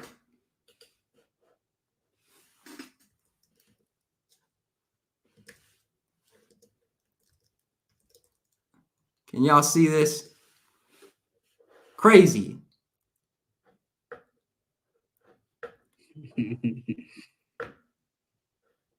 Let's see. Deranged, okay? Appearing absurdly out of place or an unlikely position. Okay? Manifested in a wild or aggressive way. Now let's look at what Albert Einstein said about this. Albert Einstein once said the definition of insanity, which is a step above crazy, I guess, is doing the same thing over and over and expecting different results. Where does that sound familiar? Who votes for Democrat over and over again and expects different results? Probably Lee. Probably Mr. Lee or Mrs. 2023, almost 2024. Probably Mr. or Mrs. Lee Kovalsky with the J at the end. I don't know how to say that, but probably them. Crazy. That's just crazy. Look, I'll let you take it from here, Ty, because I think I said my piece on it. Lee didn't want to come up. He's probably looking at Joe Biden dance in a black church and say that he loves black people to get the black vote. I don't know why he wouldn't come up. Good response, but it is the Republicans reversing various established rights, not the Democrats. Do you want to respond to that? Reversing what established rights? That would be my question. He keeps saying these things. There's nothing supporting what he's saying. Reversing various established rights. What are we talking about? Yeah. What rights? That's what I want. And understand that when we're talking about reversing rights, the biggest one that I've heard people talk about is voters' rights. They're trying to take the black vote away from people, right? And then you say, how? What are they doing to make it to where black people can't vote? They're requiring that you have a voter ID or an ID to vote, a government ID. So you're telling me black people are too stupid to go get a government ID? I mean, you need one of those to drive around. I believe, like driver's license. What adult doesn't have an ID? Right? Again, if you're a grown man or woman and you don't have an ID, you shouldn't even be voting anyways. You have bigger fish to fry, right? Like you're at a point in your life where you're a grown adult and you don't even have an ID, and you're worried about politics, worried about you, worried about you. You have no business in this arena. Oh, well, voting is a right. Yeah, go vote. I'm not telling you not to vote. I'm just saying voting isn't going to help you be the type of person that's now able to get an ID because you went to a booth and stood in line to vote for somebody when you could have just taken that time and actually made money and did a side gig or something. Maybe you'd have the money to get the ID. Facts. And to add to that part about why would you or any other black voters want that, that's just crazy. Like you said earlier, you're more worried about the gangbanger down the street than you are a white supremacist. And I'd also follow up with that and say, we can't worry about white supremacy until we worry about the problems that's going on in the black community. That, to me, that white supremacy is a non-issue for black people. we need to focus more on what's going wrong in the Black community before we focus on white supremacy. And that question didn't have. That was a question again. What I said earlier in the live, based on feelings rather than factual statements. Right, and it's interesting that we want to start talking about rights when it comes to Republicans. Oh, they want to take your rights away.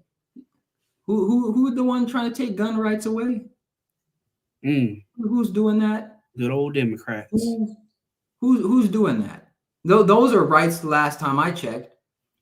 But again, let's stay focused here and move away from the fear mongering, because I haven't said one really that I can think of one fear mongering thing to say, you shouldn't vote for Democrats. I haven't fear mongered anybody. But here's what I'll say when I say we need to stay focused. What rights are being reversed or taken away that are stopping you from accomplishing your goals? Point blank, period. Facts. What rights are you like, oh, you know what? If they didn't take that right away from me, I'd be a millionaire. They took that right away from me. You know what? I can't go look for a job now. I can't go to college. I can't do what I want to do because they took that right. What is it that you're trying to do in your life that you cannot do because Republicans took a right away from Black people? Let me know. Let me know in the comments. If you're one of the naysayers, or you're one of the people like, oh, like Lee, Republicans reversing various established rights, not the Democrats. Okay, let me know in your own personal life, not what you heard on CNN, not what you heard here and there, in your own personal life. What can you not do? What goal can you not accomplish that you're actually trying to accomplish? Because Republicans reversed established rights. And in the meantime, I'm gonna finish what we was doing up over her before I got called crazy. That's such a loaded question, bro. That's crazy to me. Insanity to me. Now, right here, I do real estate. Okay, this is just having low standards right here.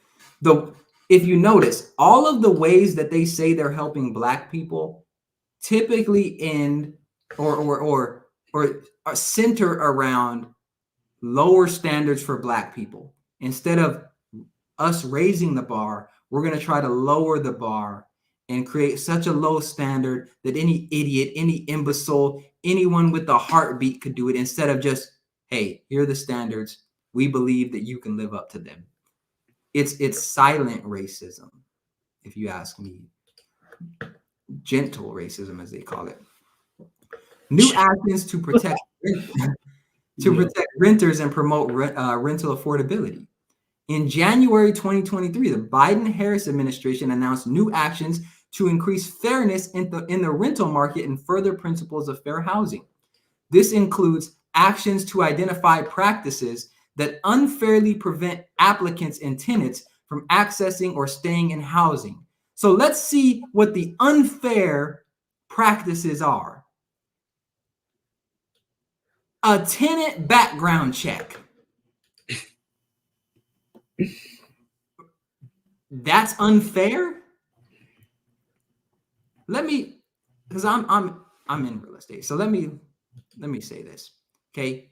If you are a landlord, you've worked, right? The opposite of what Democrats want to promote you to do. If you've worked to be able to afford a property, a rental property, or somebody left you a property, somehow, some way you've acquired this property and you've put money into it, or whatever the situation is, and you want to rent it out, you should be able to check somebody's background to see, one, what type of person is this? Do they have a criminal history?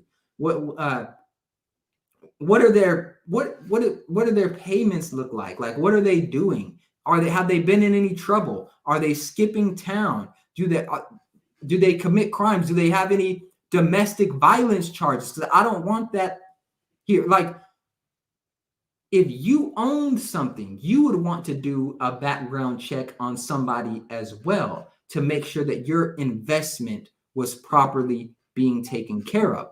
But another thing that this insinuates in the back door is, well, the background check is going to negatively impact Black people. Why? Because we're criminals? Is that what they're saying? Are they saying the background check is biased against Black people because we're criminals? Well, how did we become criminals? Why do we have a criminal? Why does this person have a criminal record? What did they do? White supremacy. Right. That's why, right? White supremacy. They have a criminal record, but then at the same time, don't you have to go through a background check to get a federal government job?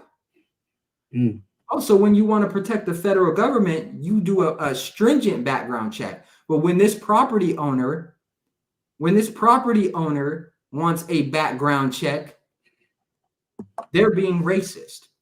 And we need to protect people that buy investment properties and help the economy. We need to protect people from them because they want to make sure everything's on the up and up. They want to make sure of that. All places require background, regardless of race, right? No. Again, low standards. Low standards. Let's see what other things they're saying in here. Okay. The other thing they're going to do, the other unfair practice, the use of algorithms in tenant screenings. So what they're talking about right here is when there's technology that shows like, okay, this person has this type of credit score. Here's their criminal background. Here's their income. And then there's an algorithm that says, here's their score, their overall score. And this allows a property owner to assess the risk of this tenant so that they can make a more informed decision on how they want to protect their investment, right? The other thing is this. That's their property. If they don't want to rent it to you, they don't want to rent it to you. Facts. That's what it comes down to. But I don't think it's unfair to have a background check. And this was the craziest part to me. The applicant's source of income.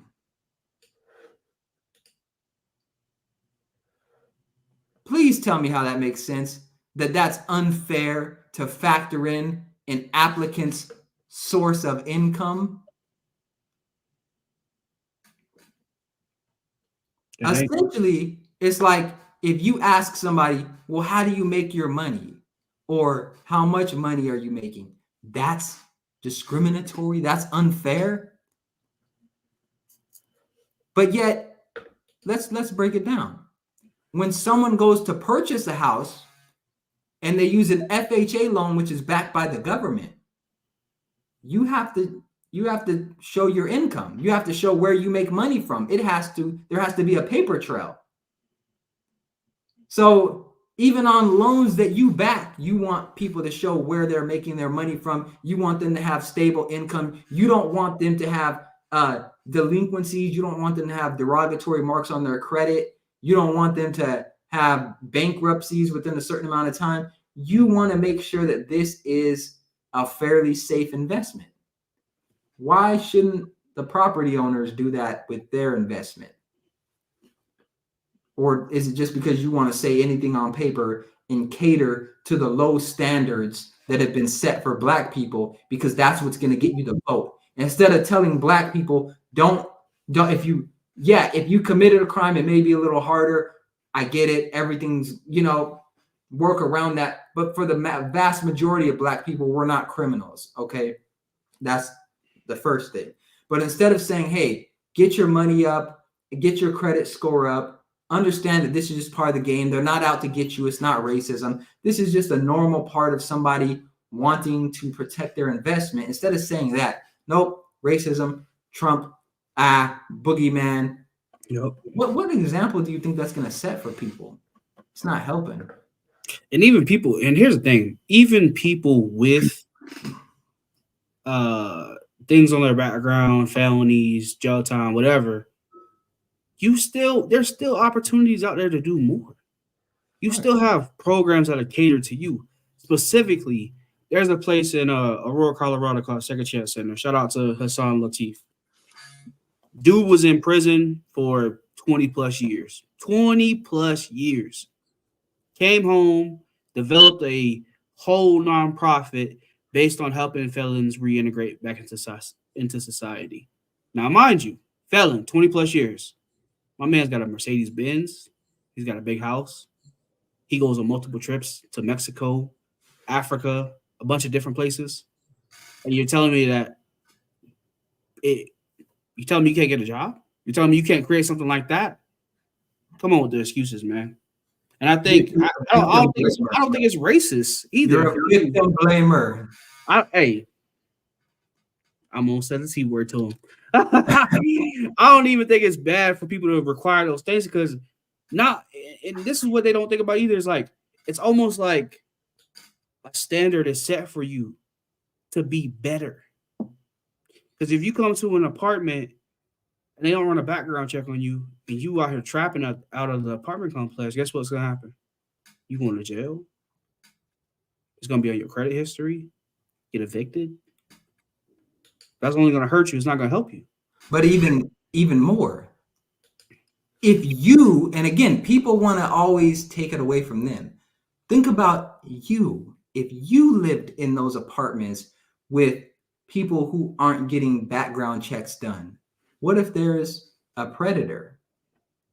What if there's someone that has all of these drug crimes and stuff like that, and they're living there and they're your next door neighbor, and something happens? You're going to want to hold the apartments accountable.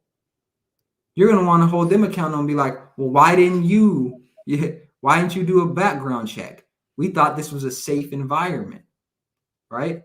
So it's a no-win situation. But we're going to wrap up here pretty soon. We're going to go through maybe one more of these just to see how Joe Biden is helping us. Joe Byron, Bing Bong. Oh. Okay. Let's see if we can get one of these. And like I said, in the meantime, if anyone wants to come up and argue a point, more than willing to do that. Yes, sir, Ski. Free smoke for anybody who want it. I'm telling you. And then that ain't on no cocky stuff. That's more like, hey, I'm encouraging you to come up here and say some stuff that we may not know or point out some different perspectives. Because we don't know everything. We just saying our opinion. Tobacco? What? Yo.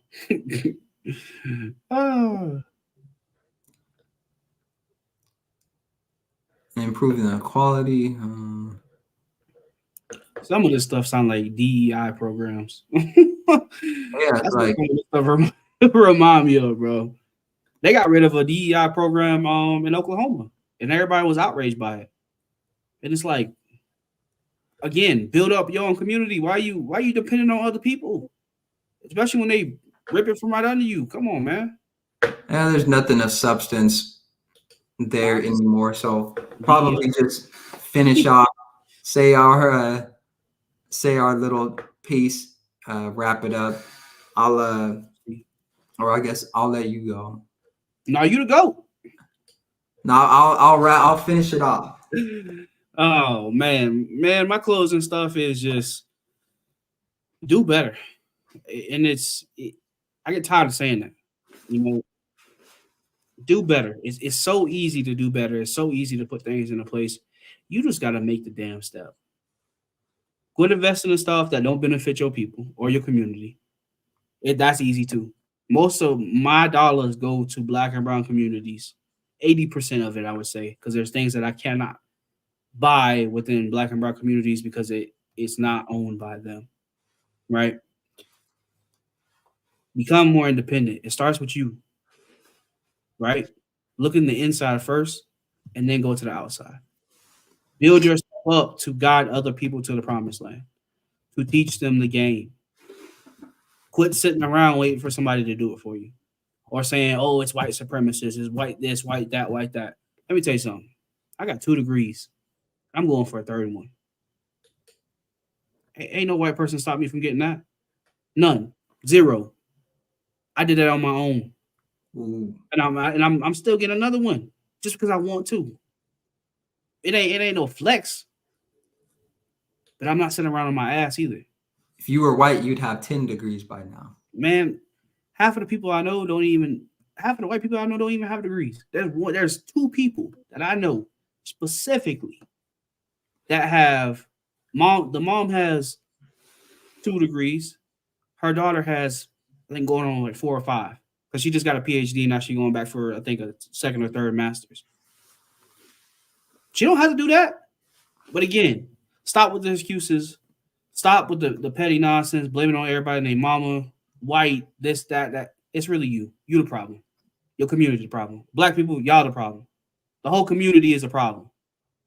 And y'all can't keep letting it slide. Because if not, we always going to be at the bottom. Bottom of the food chain. Ain't never going to change. From the bottom. Change. From the bottom. Shout out From the Bottom podcast. All right. I agree with 100% of what you just said. And to close things out and to add to that, what I want to say is this. Okay. Point blank period. I'm voting Republican in 2024, whether that's Trump, Vivek, whatever. I'm voting Republican for one simple reason, because for too long, Black people, white people, whoever have told me because I'm Black, I have to think a certain way and I have to do something a certain way. Otherwise, I'm not Black. I'm taking that power away from them and putting it in myself and saying, I can do whatever the hell I want to do. I can do what I want to do, and you're not going to tell me what I have to do, and you're not going to attach my Black identity to who I vote for. I'm going to show you who's in control, and that's me. I'm in control of who I vote for. I'm in control of my life. I'm in control of what I do on a day-to-day basis. Voting for somebody is the last of my worries. It's the least powerful area of my life, and you're not going to blow it up and make it seem like it should be the most important thing in my life. So I'm doing this in despite of your narrative. That's why I'm doing it. And I know there's going to be people saying, oh, well, why would you vote for them? They're not going to do anything for you anyways. I don't need them to do anything for me. That's the point. I don't look to the government to do anything for me, whether they're Republican, whether they're a Democrat. I don't need them. Okay? Yeah, of course, police and all that stuff. Cool. But all the other stuff that they be talking about, I'm good. I'm going to wake up. I'm going to put my words into actions and work towards something, take responsibility for my success, and understand that at the end of the day, the reason I succeeded is not because of who I voted for. It's because of the work that I put in, the mindset I had, and the people I surrounded myself with. Not because Joe Biden is president, not because Trump is president. Like I said, I'm doing this because I'm petty and I want people to know I can vote for whoever the hell I want to vote for and still be Black. I can vote for whoever I want to vote for and still be more successful than most of the people that sit here and tell me who I should vote for. And on top of that, I just want to do whatever I want to do. And if I'm not Black because of who I vote for, hey, I don't think you're Black sitting around waiting for somebody to change something that you could change your damn self. That doesn't sound like the real Black people that struggled and overcame racism. That don't sound like them. That sound like the new Black people that wait around for people to change stuff for them. I'm with the original people. I'm with that mindset, with the Booker T. Washington came out of slavery, built schools. Mm. Marcus Garvey wasn't even from America, came over here, did more than most Americans ever will, black or white. I'm of that mindset. They didn't wait for Joe Biden or the president of their time. They didn't wait. Why are you? That's hey, hey. Thanks for your responses, guys. I do still believe political parties can have positive or negative effects on racial inequities. Good night. Yeah, they can have positive or negative effects on racial inequities. But you know what? The quickest and best way to solve a racial inequity is to make the change yourself and actually put the effort forward. If you're conscious enough to know that there's a racial inequity, then that means that you should be conscious enough to think up a plan to change it. If you're really in a situation to where racism, and I challenge anyone that thinks racism is personally holding them back, ask yourself, what is it that you're working towards that you cannot accomplish because of racism? Like, what is it? Let me know. My Instagram is up here. Let me know. DM me. Instagram. Let's Argue channel. That's my tag. Let me know what you cannot do because racism is holding you back. We could get on a coaching session and I'll help you through it. Because 9 times out of 10, it's just you thinking that racism is holding you back and you haven't even made efforts to get what it is you want, right? So we could talk about racial inequity on a macro level all the time, all day long, but on a micro level in your life, what can't you do because of racism? There's nothing you can't do because of racism on a personal level, right? So, hey, if you believe that you can't do it, you won't be able to do it. If you believe that a white person would have had it easier, maybe they would have, but so what? Your success is your responsibility, whether white people have it easier or not. You can choose to be a loser about it or a winner about it. I know what I'm choosing. Yeah. And for me, that response, because like I said, guys, I do therapy as a day job.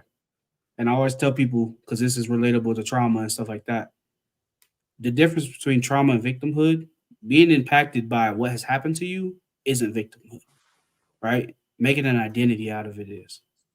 And so when people make identities out of, oh, well, they can have positive or negative effects on racial inequities, do something about it.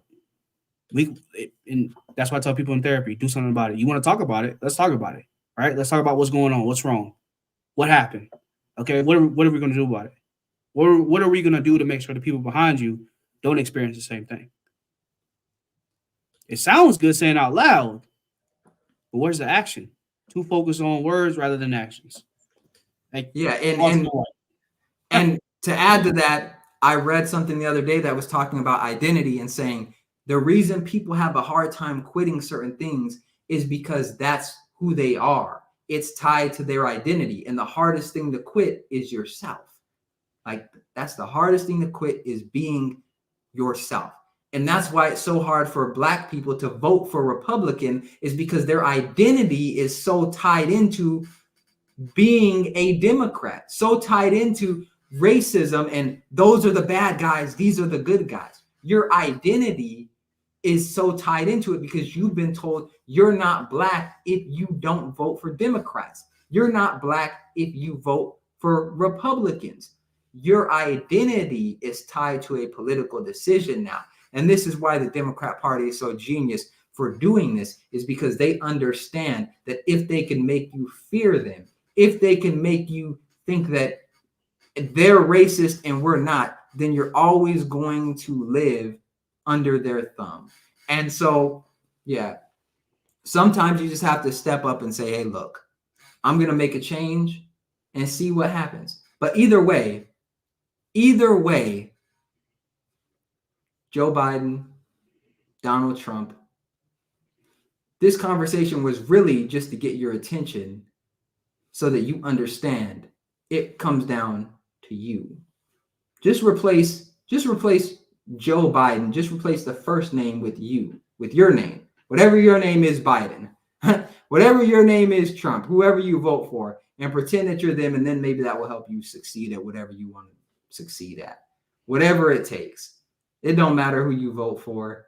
At the end of the day, you should really be voting for yourself in life every single day. Do you show up to that booth? Probably not. But that's a different conversation for a different day. Show up to your life booth every day, and then you can talk to me about racial inequity and how it affects you. Until you're doing that, it doesn't matter all this other stuff, because we live in a country in a time with more opportunity than most living people or dead people in the past will ever know or see. I don't feel bad for you. It's 2024. Well, I'm not old enough to be president, so you gotta be 35. Maybe sometime in the future. Hey, just use Big Rob's name. Shout out to Big Rob, baby. Hey, this is the Let's Argue podcast. Thank you everyone for supporting. Make sure you hit that like button, comment, subscribe. We were on for 2 hours and 12 minutes with about 4 people watching. It's not easy to come on here and see not a lot of people watching and still do what we do, but we do it because we have a message that we want to put out there. And hey, we're not victims. So we can sit here and say, oh, if we were white, there would be more than 4 people. Or we can say, hey, there were 4 people. We're grateful for that. If there were none, we'd be grateful for that and keep doing what we do, because that's what winners do. Out. Peace.